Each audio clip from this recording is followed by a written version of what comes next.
Good morning everybody. Still a little bit dark, 5:45, just crossed the swing bridge just past West Sabine Hut. So we're heading up to Blue Lake. We'll get through there, then we're going to get to the top of Lake Constance, have a look at that Waiau pass and make the decision when we get there whether or not we'll go over the pass today or wait till tomorrow. Let's hit that trail, I'll show you what it's like as I go. See ya.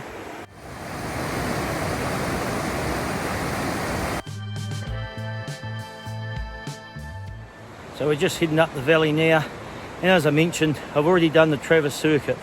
So I've already done Traverse Saddle that we did yesterday, and I've already been to West Sabine Hut where I stayed last night, but then I headed back north. So I'm heading south now to Blue Lake.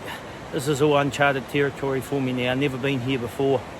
And really, there's that Waiau pass. I really wanted good weather on this one, whether I do it today or tomorrow.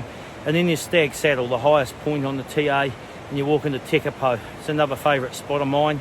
I've driven into there, I've never walked in, so I'd like good weather for that. But everything else to me now is just an unknown. Most of the North Island, I knew what was going on. I was born there, driven around that island a lot, knew it really, really well. Now I'm going into uncharted territory, which is pretty exciting stuff. So anyway, that's the valley, we're heading up there. Let's get to this Blue Lake, see what it's like. See ya.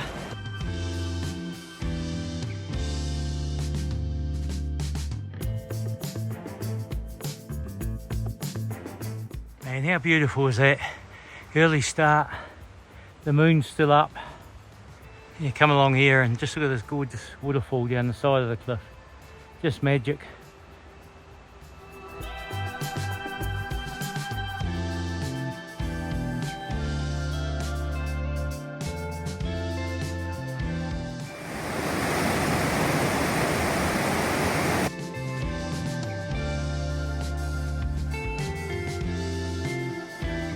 Man, that's pretty cool. Big rock. Look like you could shelter quite nicely under there. Bit close to the river though. And look at these beautiful mountain views, and let me skim over here. There you go. Gorgeous little waterfall down here as well. This is just a lovely spot.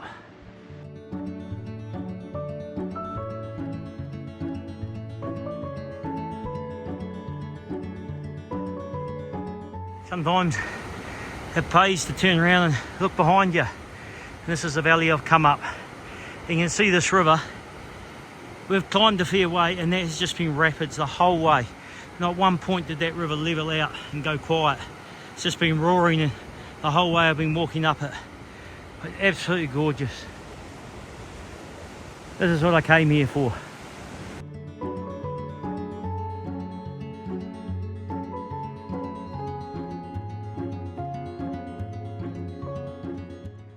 Well, here we are, Blue Lake Hut.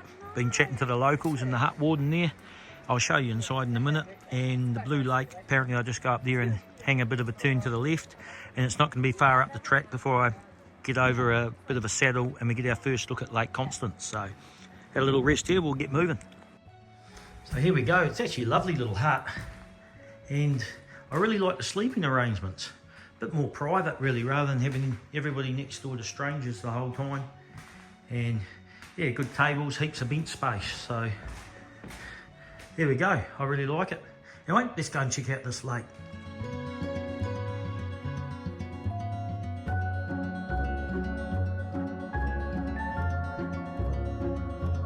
Well, here we are. This is a bucket list tick for me.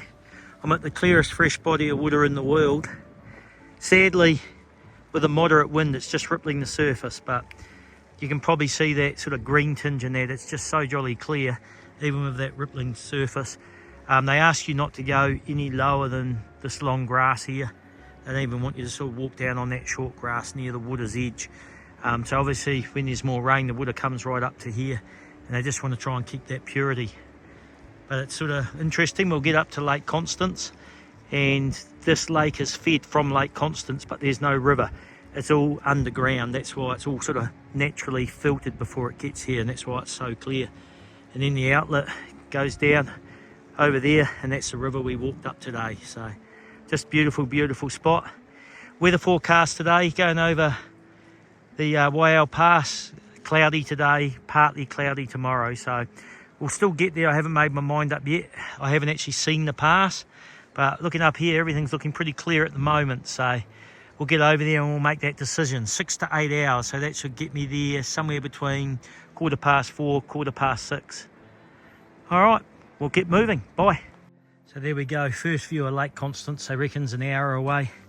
I'll start heading down here, and my pack's heavy because in terms of collecting water, all these little streams and lakes and rivers in this area all feed into Lake Constance in the Blue Lake, so they ask you not even to dip your drink bottle in them because you could easily contaminate them. So I'm actually carrying 4.2 kilograms or 4.2 litres of water in case I decide to camp at the headwaters of Lake Constance. Until I can see the pass and whether or not it's clear, I still don't know if I'm going to go over today. But let's get up there. First view's an hour away and we'll see what it's like. So here's another view of Blue Lake. I'll just zoom in on it. You can actually see how clear it is even up here. It's just a bit hard with these ripples from the wind, unfortunately, but just magic. Pretty amazing. Yeah, we're going to get up higher and look soon, so.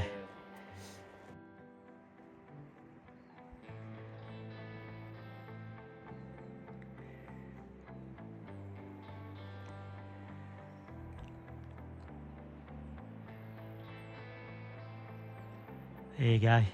In between wind there, you can actually see right through to the bottom of that lake, and we're a fair way away from it. Just a gorgeous area.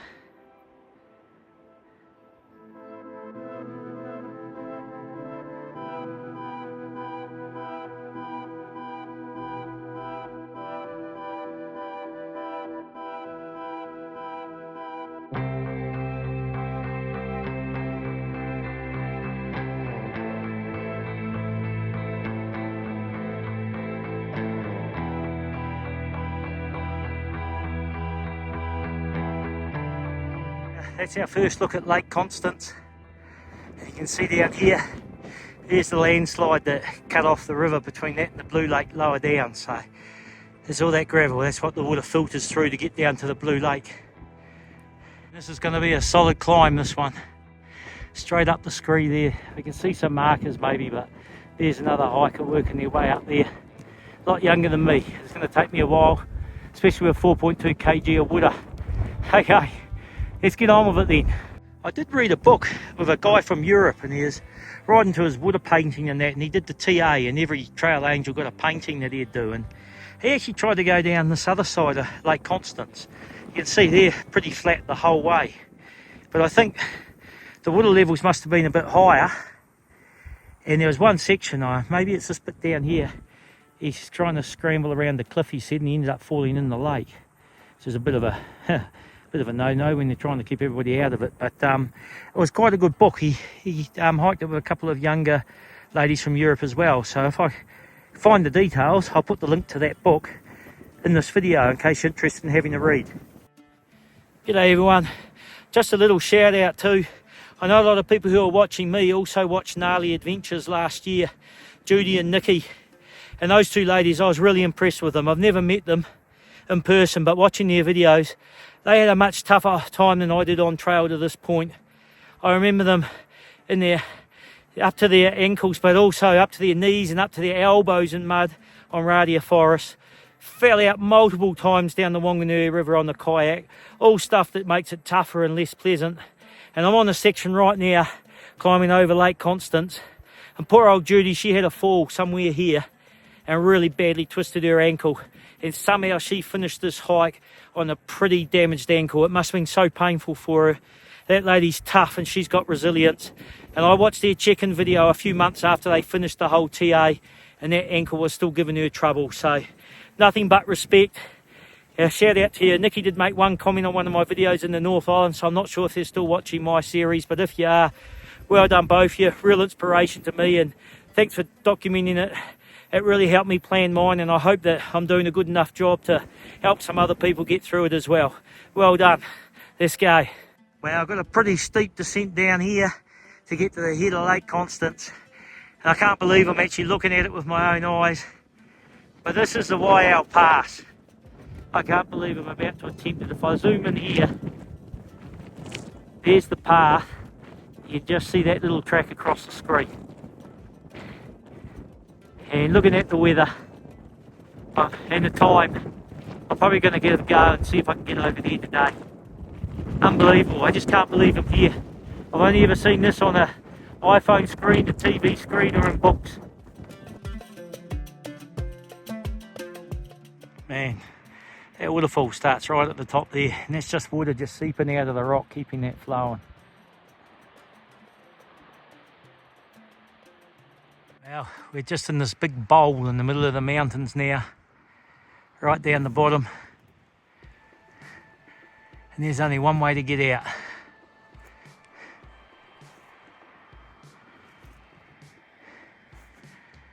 And that's it there.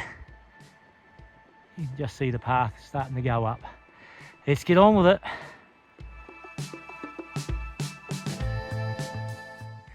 Well, this is the moment of truth. An almost horizontal stroll out of this valley. And you get right to the point where I'm standing here. And that's it. It is just straight up. It's just defined. Let's get on with it.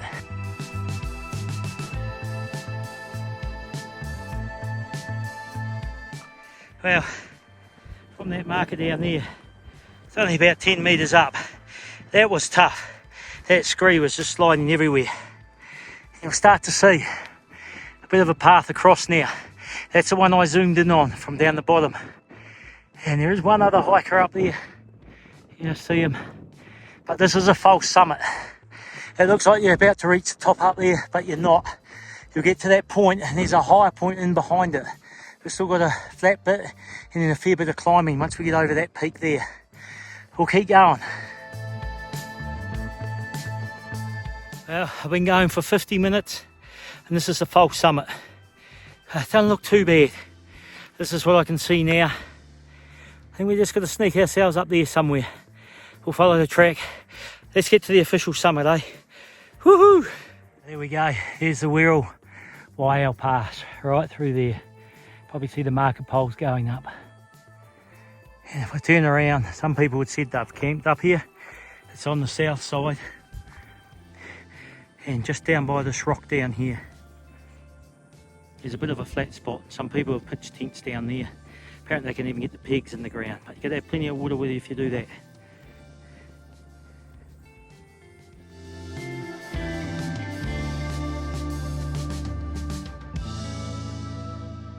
Oh, there we are. We just made the summit. I never ever thought I'd see this with my own eyes and achieve that. That's our last little look at Lake Constance down there. And this is a new view. That's where I'm heading. We drop into a valley down there. I'll put the profile up. I'll do a screen capture now. And I've got real steep descent. So I'm going to have to be careful going down. And I'll just walk out through a river valley. So it's going to be pretty easy once I get down this descent. But I'm going to sit up here and have some lunch. And how nice. I mean, still some snow up here in the background. You can just see it in the hills there. This will be chocolate with snow in the winter with the avalanches, but I can't believe it. Some people just go straight over. I'm just going to sit up here and savour it. See ya. So I just checked it. We're at 1,865 metres. I'm really going to enjoy my lunch up here.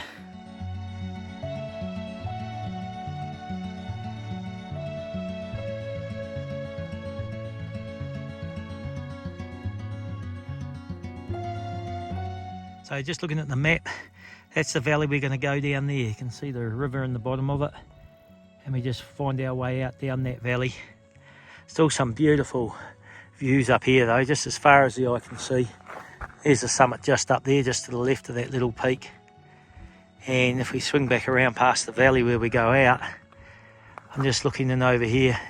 It's a massive scree running that, but there's actually a lake in here as well. I'll zoom in on it. You can see the little waterfall coming out of it.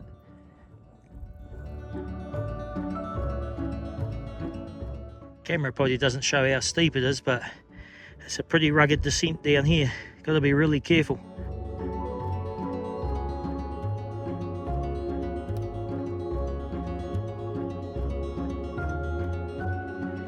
Well, we made it to camp.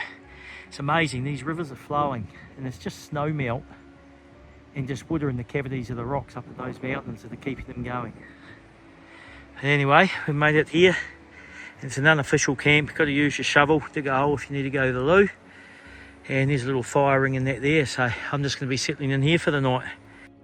And I'll try and show you my hiking pole, but somewhere up about, we'll get the tip of it, up about there is the Waiau Pass.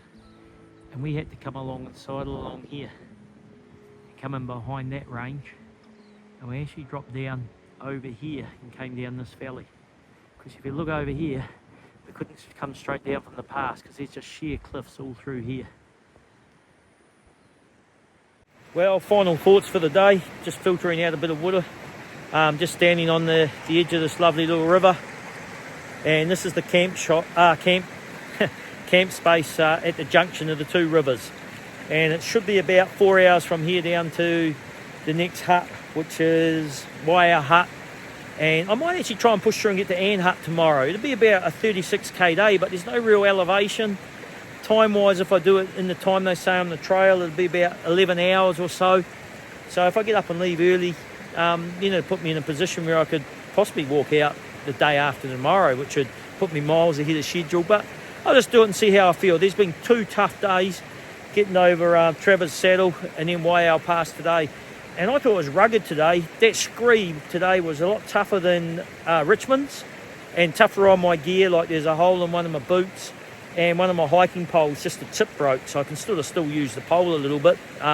Probably silly on my part. I should have had a spare tip. Might put me in a position where I've got to head into Ham the Spring and see if there's a outdoor shop there before I do the next couple of sections. But either way, today was a good day. I'm so glad I went over today. We got the good weather today. Just put myself in a good position and really looking forward to the tent tonight. Those huts have been hot inside. It's going to get down to 7 degrees tonight. I'll be snuggled up nicely in my quilt system there. I'm going to have the best sleep tonight. I just know it. So we'll check in again tomorrow. Hope you enjoyed it. I hope those camera shots and those photos showed you what I saw. It was an amazing day. I'll never forget today. See ya. All right, people. This is Mia from Melbourne, Australia. And she's not really... I don't know, how do we say? She's not socialising with the New Zealand sandflies at all. New Zealand sandflies can stay well away. Understandable.